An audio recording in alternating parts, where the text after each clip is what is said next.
MBBS in just 16 lakhs. Kyrgyzstan, Central America, Russia, Georgia. Orbit Global Education.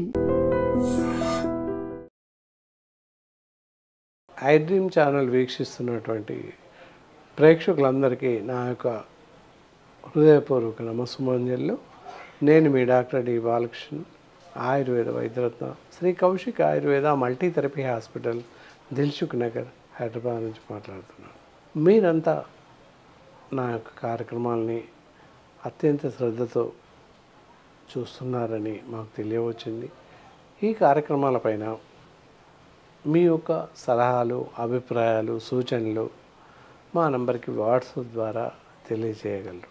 అలాగే మీకు ఇతరత్రాయమైన సమస్యలు ఉన్నట్లయితే కూడా వాట్సాప్ ద్వారా తెలియజేయవచ్చును.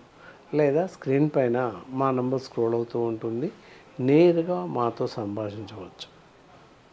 సో కార్యక్రమంలోకి వెళ్దాం. ఈరోజు మనం చూసినట్లయితే మోకాళ్ళ నొప్పులు, నీ పెయిన్స్, నీ జాయింట్ పెయిన్స్.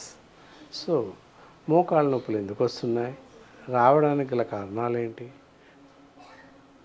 రాకుండా ఎలాంటి జాగ్రత్తలు తీసుకోవాలి, వచ్చాక ఎటువంటి జాగ్రత్తలు తీసుకుంటే మనకి నొప్పి పెరగకుండా ఉంటుంది, ఇలాంటి ముఖ్య విషయాల్ని ఈ కార్యక్రమం ద్వారా తెలుసుకుందాం. ఇలా నొప్పులు ఉన్నట్లయితే, మోకాళ్ళ నొప్పులు ఉన్నట్లయితే ఆయుర్వేద వైద్య విధానంలో ఎటువంటి వైద్య చికిత్సా పద్ధతులు ఉన్నాయి, ఇలాంటి విషయాలన్నింటినీ పూర్తిగా సవివరంగా ఈ కార్యక్రమం ద్వారా తెలుసుకుందాం. నీ జాయింట్ పెయిన్స్ ఈ మధ్యకాలంలో 50 ఏళ్ళు, 55 ఏళ్ళు మధ్య వయసు దాటకముందే మోకాళ్ళ నొప్పులు వచ్చేస్తున్నాయి. మరి రావడానికి గల కారణాలు ఏంటి, మరి వస్తే ఎలాంటి జాగ్రత్తలు తీసుకోవాలి, మోకాళ్ళ నొప్పులు రాకుండా ఏమైనా జాగ్రత్తలు తీసుకోవచ్చా, మరి వచ్చాక ఆయుర్వేద వైద్య విధానంలో ఎలాంటి వైద్య చికిత్సా పద్ధతులు ఉన్నాయి, ఈ విషయాలన్నింటినీ సవివరంగా కార్యక్రమంలో తెలుసుకుందాం. నీ పెయిన్స్ తరచుగా వింటున్నాం, నీ జాయింట్ పెయిన్స్ అందరు స్టేజ్ 4, స్టేజ్ 3లో ఉన్నాయంట, సర్జరీ కంపల్సరీ అట. అలాగే మనకి గుజ్జు తగ్గిపోయి మోకాళ్ళ అరుగుదల ప్రారంభమైందని చెప్పుకోవడం, ఇలాంటి విషయాలన్నింటినీ వింటున్నాం ఈ మధ్యకాలంలో. అసలు మరి ఎందుకు వస్తుంది అని చూసినట్లయితే మన జీవన శైలి, జీవన విధానం సరిగా లేదు. అలాగే తీసుకునేటటువంటి ఆహారం కూడా సరైన రీతిలో సరైనటువంటి పోషక విలువలు కలిగిన ఆహారాన్ని మనం తీసుకోలేదని చెప్పాలి. అలా ఎందుకు జరుగుతుంది, ఎందుకు వస్తుంది అంటే ఇందాక చెప్పినట్లు సరైన ఆహారం తీసుకోవట్లేదు, పోషక విలువలు ఉన్నటువంటి ఆహారాన్ని తీసుకోవట్లేదు. అందరు అనుకుంటారు బాగా తీసుకుంటున్నాం, చాలా ఎక్కువ తీసుకుంటున్నాం అని చెప్పేసి అనుకుంటారు, కానీ ఎవరు కూడా సరైనటువంటి ఆహారం తీసుకోవట్లేదు అని చెప్పవచ్చు. సో మరి ఎందుకు వస్తున్నాయని చెప్తే మన జీవన శైలి చాలా ఎక్కువ నడవడం, మరియు ఎక్కువ బరువులు మోయడం, ఎత్తుకుని బరువులు తలపై మోస్తూ ఎక్కువ ఎత్తుకు వెళ్ళిపోవడం. చాలా చోట్లల్లా ఇప్పుడు ఉన్నటువంటి మన పట్టణ ప్రాంతంలో అవ్వచ్చు, పల్లె ప్రాంతాల్లో అవ్వచ్చు, ఈ మధ్యకాలంలో 2, 3 ఫ్లోర్స్, 4 ఫ్లోర్స్ అంటే 4, 5 అంతస్తుల భవనాలు ఉన్నాయి.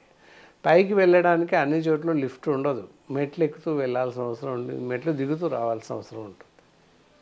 అలా భుజం పైన అత్యంత ఎక్కువ బరువు పెట్టుకొని 1, 2, 3 ఇలా 4, 5 అంతస్తులు మెట్లు ఎక్కడం, అలాగే గబగబా కింది దిగడం చేస్తూ ఉండడం వల్ల, లేదా మామూలుగా కూడా మెట్లు దిగడం కూడా చేస్తున్నాం. సో ఇవన్నీ కూడా ఒక కారణం అవుతున్నాయి అని చెప్పచ్చు. అలాగే మంచి పోషక విలువలు కలిగిన ఆహారం తీసుకోవట్లేదు. ఎందుకు మేమంతా తీసుకుంటున్నామని అందరూ చెప్పినప్పటికీ అది ఇంత మాత్రం కరెక్ట్ కాదు.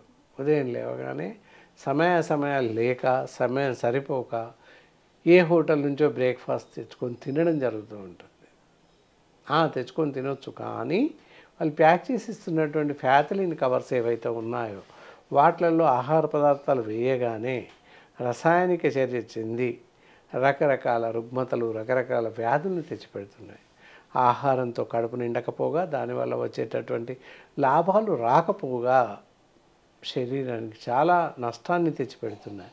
అందులో ఒక విభాగమే రక్తం తగ్గిపోవడం, లేదా శరీరంలో ఉన్నటువంటి మల్టీ రెసిస్టెన్స్, కాల్షియం తగ్గిపోవడం, జింక్ తగ్గిపోవడం, ఇలాంటి పరిస్థితులు తలెత్తుతున్నాయని చెప్పచ్చు. అందువల్ల బయట ఆహారం తినకపోవడం చాలా మంచిది. అలాగే మంచి ఆహారం అంటే తృణధాన్యాలు తినండి. ఉలవలు, జొన్నలు, ఇలా ఈ విధంగా రకరకాల తృణధాన్యాలు, పల్లీలు ఇవి తింటూ ఉండండి. దానివల్ల గ్రోత్, డెవలప్మెంట్, బోన్ డెన్సిటీ, బొక్కల యొక్క సాంద్రత, ఎముకల గట్టితనం బలపడుతుంది. నువ్వులు, బెల్లం లేదా చక్కెర, నువ్వులు ఈ విధంగా కలిపి తీసుకోండి. వేరుశనగ గుళ్ళు రోజు గుప్పెడు తినండి, లేదా రోజు ఇన్ని నువ్వుల పొడి, ఇంత బెల్లం కలుపుకొని తినేసేయండి. ఈ విధంగా చేయడం వల్ల కూడా కాల్షియం సప్లిమెంట్ శరీరానికి అందుతుంది, విటమిన్ డి అందుతుంది, జింక్ అందుతుంది. అన్ని రకాల కూరగాయలు తినడం వల్ల ఫైబర్ సప్లిమెంట్ అందుతుంది, ఫోలిక్ యాసిడ్ వస్తుంది.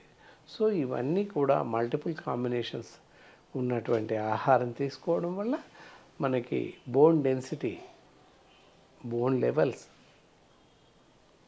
ఇవన్నీ ఎముకలు దృఢంగా ఉండేలాగా చేస్తాయి. కాబట్టి అలాంటి మంచి ఆహారం తీసుకోండి. అలాగే మనం నడుస్తున్నప్పుడు, మెట్లు దిగుతున్నప్పుడు, ఎక్కుతున్నప్పుడు బరువులు లేకుండా సాధారణంగా వెళ్ళాల్సిన అవసరం ఉంటుంది. ఎలా వెళ్ళినా పైకి ఎక్కుతున్నప్పుడు పారాఫిట్ ఫాల్ పట్టుకొని మెల్లిమెల్లిగా పైకి ఎక్కడం, దిగేటప్పుడు కూడా మెల్లిగా సైడ్ వాల్ పట్టుకొని మెల్లిగా దిగాల్సిన అవసరం ఉంటుంది. లిఫ్ట్స్ ఉన్న చోట లిఫ్ట్ వినియోగించండి, ఎక్కేటప్పుడు దిగేటప్పుడు. లేని దగ్గర ఇలా మెట్లు ఒక్కొక్కటి చొప్పున ఎక్కుతూ మెల్లిగా దిగడం, ఎక్కడం చేయండి. ఇవన్నీ కూడా మోకాళ్ళ నొప్పులు రాకుండా మిమ్మల్ని మీరు కాపాడడానికి ప్రత్యామ్నాయ మార్గాలు అని చెప్పచ్చు.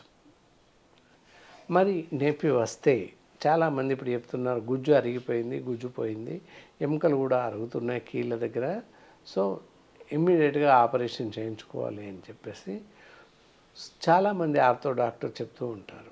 మరి చేసుకోవడం అవసరమేనా, అవసరం లేదా అని చూసినట్లయితే ఆపరేషన్ అవసరం అని చెప్పేసి ఆర్థోపెడిక్ సర్జన్ చెప్తుంటారు. అలా కాక ఆయుర్వేదంలో చూసినట్లయితే ఏ స్టేజ్లో ఉన్నటువంటి మోకాళ్ళైనా, 4th స్టేజ్ ఆఫ్ నీ transplantation just few days, 1 or 2 డేస్లో చేసుకోండి అని చెప్పిన సందర్భాల్లో అలాంటి వ్యక్తులకు కూడా ఈ ఆయుర్వేద వైద్య చికిత్స ద్వారా పూర్తిగా మోకాళ్ళ నొప్పి తగ్గిపోతుంది. మోకాళ్ళకి నీకి ట్రాన్స్ప్లాంటేషన్ అవసరం లేదు. Knee transplantation is not necessary in the painful of knees. ఎప్పుడైతే మోకాళ్ళ చిప్పలు అరుగుదల లేదా గుజ్జు కరిగిపోయింది, అరిగిపోయింది, తగ్గింది అని చెప్పినటువంటి సందర్భాలు అత్యంత త్వరగా మోకాలి యొక్క ఆపరేషన్ చేయాలి అని డాక్టర్ సూచించినప్పుడు అంతగా అవసరం లేదని మేము చెప్తూ ఉంటాం. మీరు తప్పనిసరిగా ఆయుర్వేద వైద్య నిపుణులను సంప్రదించండి. మీకు ఉన్నటువంటి సమస్యల్ని మేము తీర్చే అవకాశం ఉంటుంది. తప్పనిసరిగా మీకు వచ్చినటువంటి మోకాళ్ళ నొప్పులు, ఇతరత్ర కీళ్ళకు సంబంధించినటువంటి అన్ని రకాల కీళ్ళ నొప్పులు అవ్వచ్చు, ఇలాంటివన్నీ కూడా మా ఆయుర్వేది వైద్యులు తప్పనిసరిగా తగ్గించే అవకాశం ఉంటుంది. దానికి కాను ఇక్కడ మనం చూస్తూ ఉంటాము ఆర్థోయోగ్ ట్యాబ్లెట్స్ కనిపిస్తున్నాయి కదా. ఈ ఆర్థోయోగ్ ట్యాబ్లెట్స్ 2 నుంచి 3 నెలలు, 4 నెలలు వరుసన ఉదయం 2 మాత్రలు, రాత్రి 2 మాత్రలు చొప్పున వాడుతూ ఉన్నట్లయితే నీ పెయిన్స్, మోకాలకు సంబంధించినటువంటి నొప్పి పూర్తిగా తగ్గిపోయే అవకాశం ఉంటుంది. కోర్సు లాగా 3 నుంచి 4 నెలలు, 5 నెలలు వాడినట్లయితే రిపీటెడ్ రీఅక్కరింగ్ ఆఫ్ పెయిన్ అంటే మళ్ళీ నొప్పి రావడం, తగ్గడం ఇలాంటి సమస్యలు ఏవి ఉత్పన్నం కావు. తప్పనిసరిగా ఎవరైనా మోకాలు నొప్పితో బాధపడుతూ ఉన్నట్లయితే తప్పనిసరిగా మా హాస్పిటల్కి వచ్చి నేరుగా చూపించుకున్నట్లయితే వారికి సరిపడేటటువంటి ఔషధాలు ఇవ్వడం జరుగుతుంది, ఎలా వాడాలి చెప్పడం జరుగుతుంది. కాబట్టి ఈ కార్యక్రమం మీ అందరికీ పూర్తిగా నచ్చిందని అనుకుంటున్నాను. ఇక మళ్ళీ మరో మంచి కార్యక్రమం ద్వారా మళ్ళీ కలుస్తాను. సెలవు. one life lesson what medicine has taught you. Whatever you can do without expecting. But I really believe మన పాజిటివ్ యాటిట్యూడ్ ఉంటేనే మనం ఏదైనా సాధించగలం. గట్ ని మనం కరెక్ట్ గా డీల్ చేసినట్లయితే అది మనకి పాజిటివ్ హార్మోన్స్ ని రిలీజ్ చేస్తుంది. షుగర్ వచ్చిన వాళ్ళ పరిస్థితి ఏంటి? పొట్ట దగ్గర పెరిగితే దాన్ని ఆండ్రాయిడ్ అంటారు, ఆండ్రాయిడ్ ఫోన్ కదా. అసలు థాట్స్ ఎందుకు వస్తాయి? బ్రెయిన్ డెడ్ అంటే దానికి ప్రపంచం అంతా కూడా కొన్ని నిర్దిష్టమైనటువంటి లక్షణాలు. మానసికంగా ధైర్యంగా ఉంటే క్యాన్సర్ జయించవచ్చు. You are a doctor for a cause sir, అంతే. వాళ్ళకి వచ్చిన ఆదాయం కాకుండా ఫ్రీ సర్వీస్ ఎంతమందికో చేస్తుంది.